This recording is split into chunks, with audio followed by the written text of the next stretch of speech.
All right, so it's early morning right now, just a little after 7:35, 7:36 actually. Um, Want to go over some stuff really quick because I just have a lot on my mind to really talk about, and my past two videos from yesterday actually did get some views, so that tells me that there are people out there that are still following the stock. Um, I'm not really looking for a whole lot of subscribers or a whole lot of views. I just really have a lot of stuff on my mind to talk about and I want to see if people are noticing the same things as me. Um, because, like I said, there's just no one else is talking about this. Just because other people are not talking about this anymore, um, like if we were to go back a couple months, pre the, or even back in early January. But no one is really talking about this, but a lot of people are probably thinking about this as well. So I already added the new pivot levels for today on MULN, and they are incredibly tighter than yesterday. Some things that I've noticed is that whenever pivot levels become pretty much tighter, the resistance level 1, 2, and 3, and when I say tighter, I mean they're tighter by price range. And these levels are based off of the previous day's high and lows. And obviously, if the stock ran by 15% the previous day, the R1 would be significantly higher than what the price currently is trading at. Same thing with the support for the first one, second one. Um, some people may look at this to be a little worrisome because our all-time low is sitting at 620, and the S3 is actually 622. That's actually not that bad, to be perfectly honest. And once again, if you want to actually find where these are, you can just go to type in on Google bar chart, one word, BAR, charts, MULN, and then you can see Fibonacci levels on there. You can see pivot levels on there, and that's basically where I get my information every single morning. Every single morning when I get in from the computer, typically about 6 a.m. Eastern time, and I start looking at some stocks and some opportunities. I update every stock that I currently hold for pivot levels, and it's always good to really have because obviously if MULN were to break the R1, now the R1 becomes our support, and the next one we have to get over is R2, and so forth and so forth and so forth. But as of right now, let's see. Currently, no new news. Hey, let me refresh this. MULN typically, for the last like 6 months, they have dropped news right before market opens up, which is very good. Typically, they've been dropping news on Tuesdays, which is good luck for me, Taco Tuesday. But they didn't drop any news yesterday, unfortunately. The only thing we got going on today is David is doing a interview at 8 p.m. Eastern Standard Time with Cha-Cha on Twitter. It's space, Twitter, X call, whatever the fuck you want to call it now and stuff. But of course, that's going to be after market closes.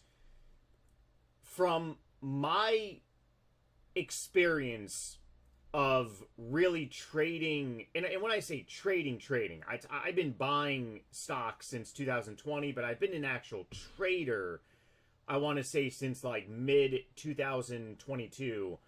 But whenever I've seen someone do a call after market closes, it tends not to be like the best thing on the planet. And the reason being is because if you have really positive things to say, wouldn't you want to do it during like market open and stuff? This way you can get maybe people excited to buy in. But if it's after market closes, I'm going to be listening to it, probably going to be recording it, and I'll go ahead and post it on here too. But I'm not really hoping for a whole lot. That guy has disappointed myself so many times, worse than any ex-girlfriend on the planet. But otherwise, yeah. So right now, there's no news at 7:41 a.m. Eastern Standard Time. Really, there's no volume, which is bullish. Once again, bullish. No volume, bullish. See all these choppy. So okay, see all these small, tiny little choppy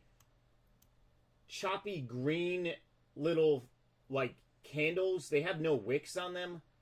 That means there's just absolutely no volume, which means really no one's buying, no one is selling. But that's also really bullish, because if MULN drops great, phenomenal news and we get a bunch of people buying in, then it creates buying pressure. At the same time, this is extremely bullish here, because this also shows that, hey, if we just keep zooming out further and further and further and further, and we just see like a lack of volume also means no dilution is happening, and this stock has been diluted up the wazoo. There's so many things I can talk about in this video, but I just really want to focus on one area on this video, which I'll get to here in a couple minutes. But this is basically just a chart update right now. And if MULN drops news in the next hour and a half, I'll probably be making a video on news also. But I do want to show you all one last thing here. So this is my Webull scanner. This is pre-market right now. So these stocks are moving right now. You have NCNA market cap. What do you notice on the market cap? Low. The second front runner, LSF. What do you notice on the market cap? Low. Like 8.7 mil, 16 mil, 14 mil, $2.16 million of market cap. Look at these prices and look at the percents. Every single day, there are new stocks that run.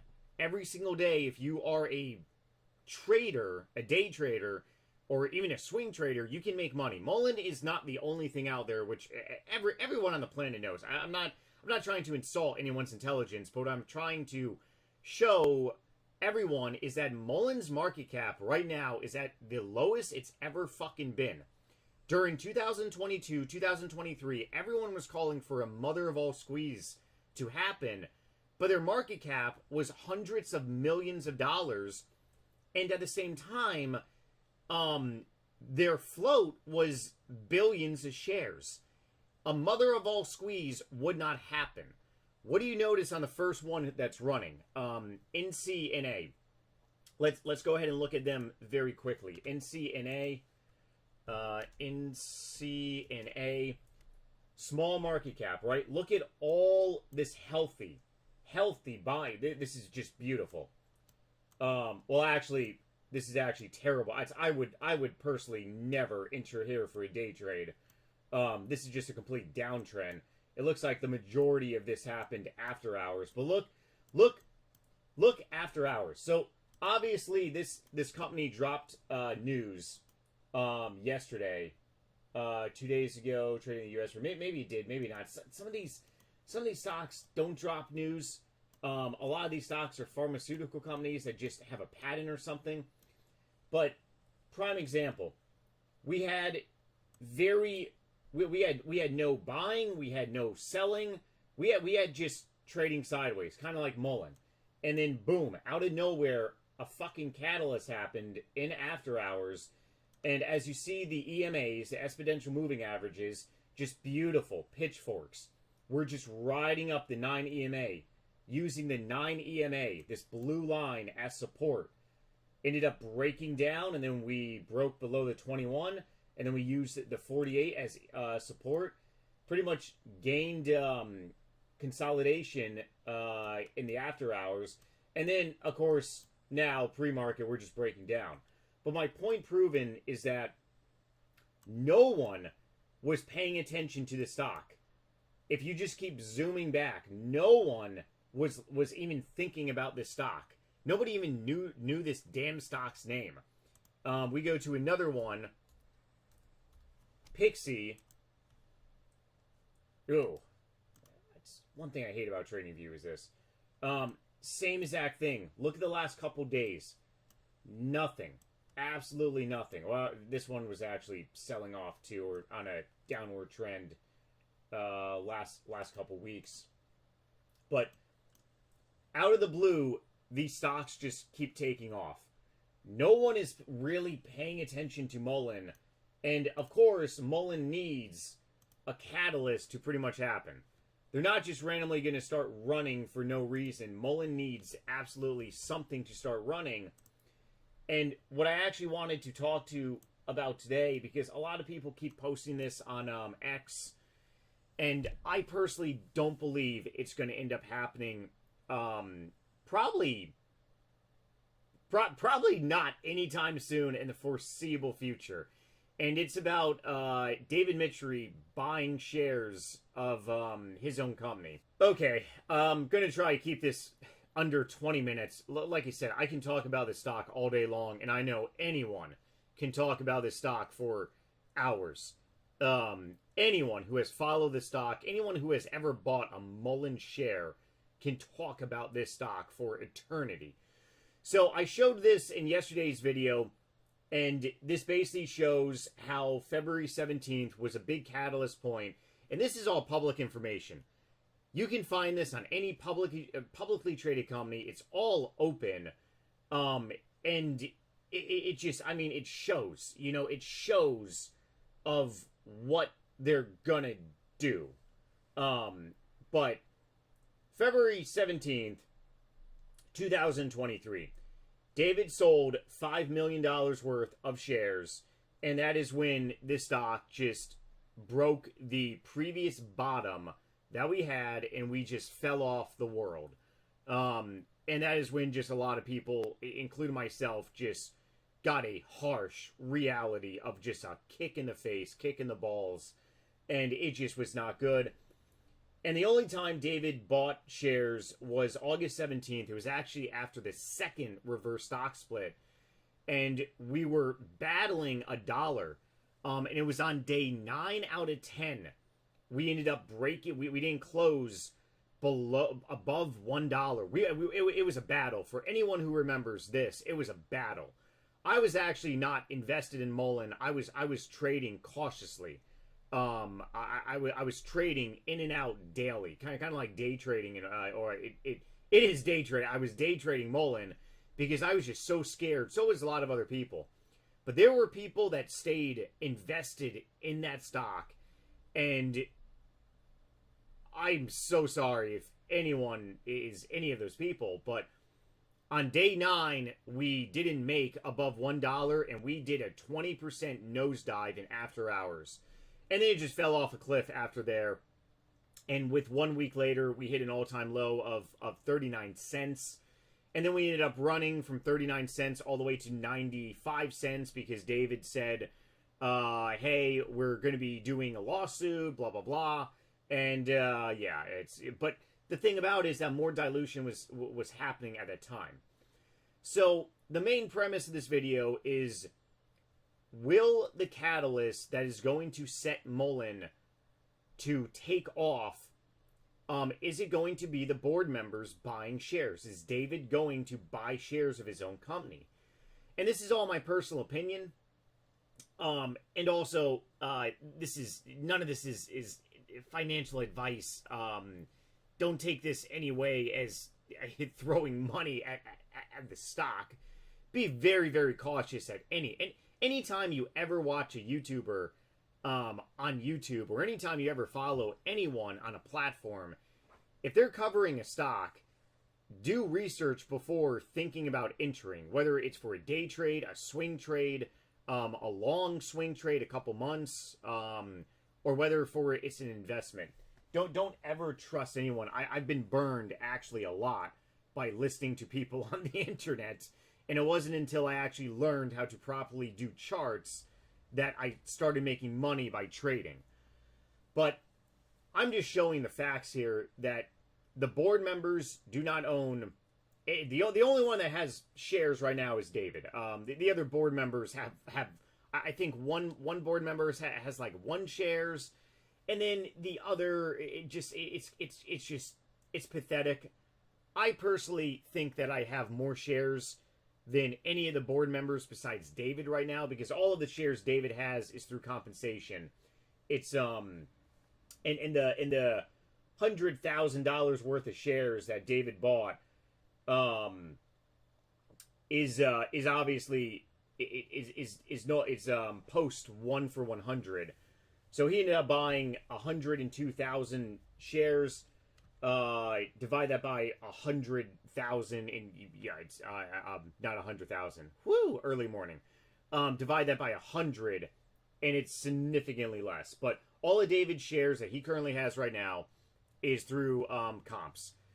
Okay, real quick. Do I think that David and the board is going to be buying shares? No, I don't, and here's why. Well, here's some other bullish things that I want to talk about. I'll probably talk about this in a different video. Okay. My grandfather was a civil rights lawyer for a little over 40 years. And he started his career out as a defense attorney. And he said to me, if you're going to be a criminal, be a smart criminal. Don't be a dumb criminal. The reason I'm saying this is because if David and the board right now, at the very, very all-time motherfucking low of this stock, were to heavily buy millions dollars worth of shares of their own company, and then they drop the bombshell of news. Well, first of all, if David and the board members were to buy shares randomly, this stock, with the float being 6.33 mil, I believe that's our float still. Yeah, it should be 6.33 mil. Market cap of 42 mil, float 6.33 mil. Inside ownership is 1.7%. That's just pathetic. Especially when you're saying on social media that you believe in, in your company, it's absolutely pathetic. But if they were to buy millions of shares, millions upon millions of shares, think about it. They diluted this stock. I got to find the number later, but I think it's like 40. It's either 42,000% or 12,000%. They diluted the stock to oblivion. They took it from 30 million shares to close to 5 billion. They issued over 8 billion new shares in about a 2-year span.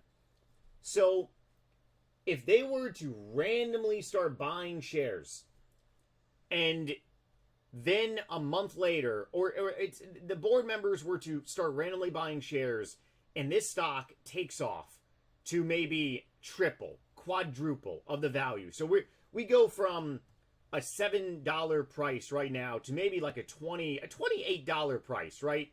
Market cap triples. Now we're at a valuation market cap of 160 mil. Okay, hey, if you were buying shares right now, you would have a pretty good at 400%. That's fucking awesome. That's absolutely. I mean, the shares I have right now at these levels, that's actually really good.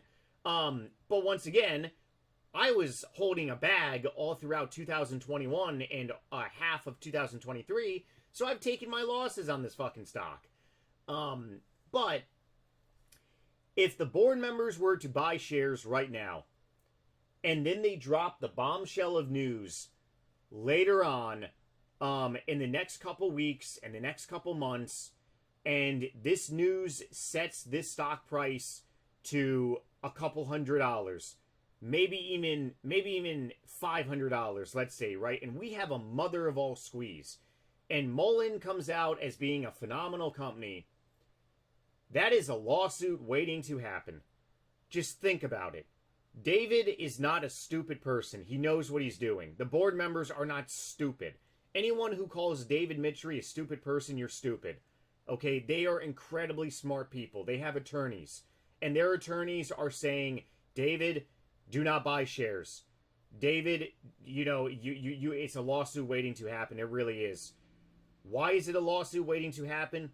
Because so many people have been broken over this company that if David and the board were to buy shares at all-time lows right now, and this stock is going to take off and 10, 20x, right?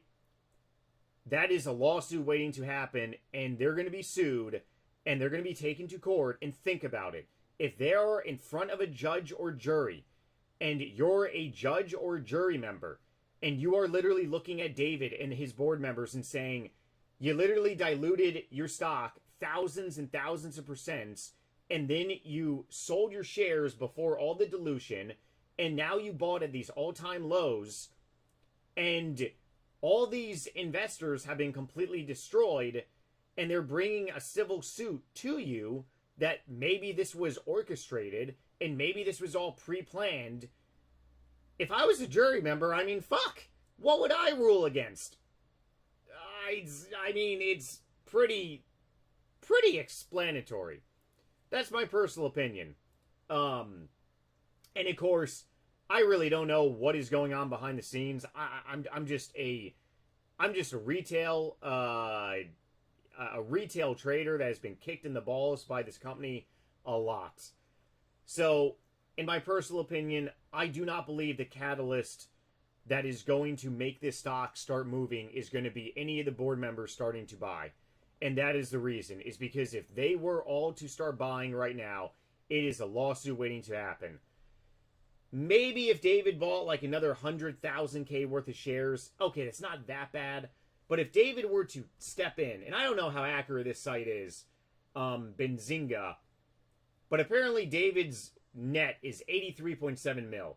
If David took $10 million and bought a fourth of his company, which would be, Musk owns 23% of Tesla, but of course Musk put his life work into his company.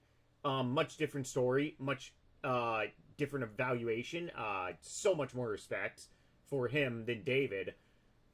I just don't see it, and I don't see the board members actually buying to make this catalyst. So, in all honesty, I think the catalyst that's going to happen for MULN is going to be revenue, collecting revenue. They got to start collecting revenue. I really do think it's going to be collecting revenue. I ended up getting one person to comment on my previous video.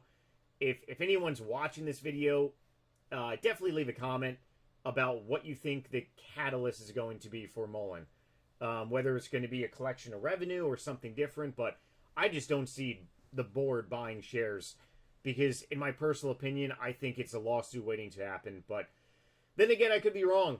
I've been so wrong before about many different stocks in the market, so I don't really know. We just gotta wait and see. And of course, we're always on the sidelines, unfortunately. Alright, take it easy for anyone watching, and thank you for watching if you are. Bye.